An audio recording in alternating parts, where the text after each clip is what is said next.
We are still suffering through COVID, and while a lot of places are lifting mask mandates, self-testing is still very important to make sure that you and your family is safe.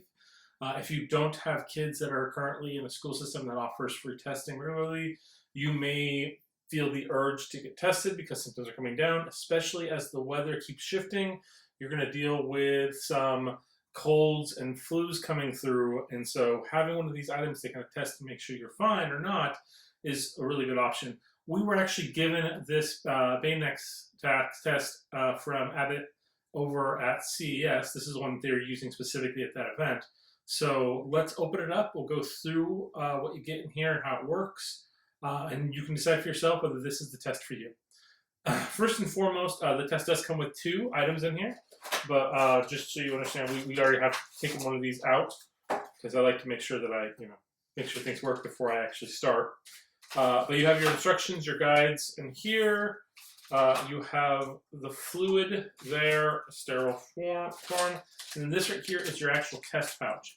Now it's really important that you don't open these early because of the fact that they have the sensitivity in here. I mean, to be honest, all these products you should not be opening because until you're ready to take the test, just because of all the factors that go into it.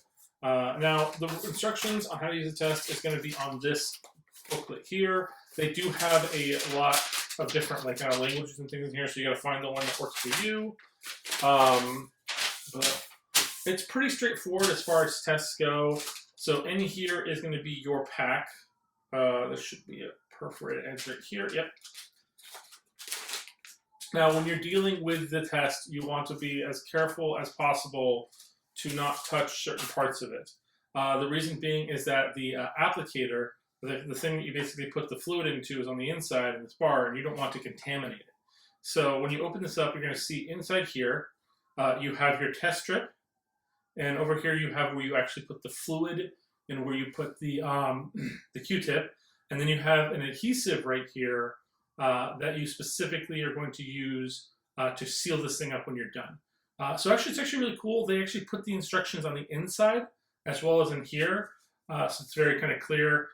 You want to put the Q-tip about 3/4 of an inch up your nose. I mean, if it's not uncomfortable, you're not doing it right. You're going to basically circle it around at least 5 times, like 5 major times you're going to circle it around.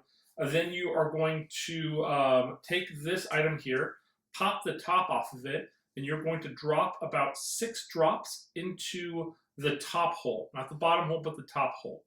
Then you're going to take your Q-tip that you've swapped in both your noses, and you're going to stick it inside the larger hole, and then spin it around in there about 3 times inside that hole. And then you're going to seal and close it and then wait 15 minutes. So the one problem I have with this one, the one complaint that I have, is that it does kind of feel a little bit awkward to try to do all of this at once. But we'll go over and I'm going to show you what I do in this situation. So again, make sure your hands are completely clean and sterile and that you haven't been touching random things throughout your house, because the least contamination you can do, the better. So you want to go,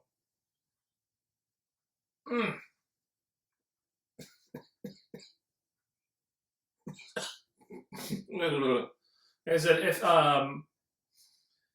if it doesn't bother you and you don't feel like you're going to sneeze or cough, that you probably haven't done it right.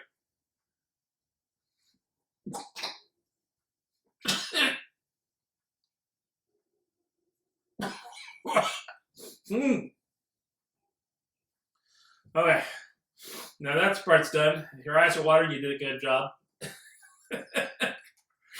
Twist that top off. You just want to come over here, and I recommend doing it from a certain height because you need to see the drops go in. If you do it from too far away, too close up, you won't see them. 2, 3, 4, 5, and 6. Okay, so now that's done. Take this little bit in here, and we just stick it through that hole. Make sure it's in place. 1, 2, 3. Remove that adhesive, and then just close that up. And it looks like a really disgusting popsicle. little piece right there.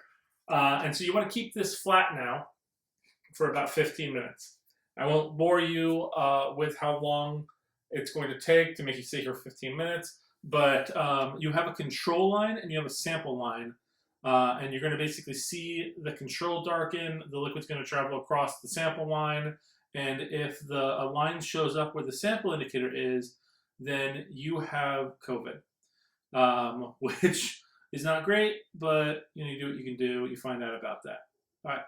Well, thank you guys so much, and we will see you guys next time.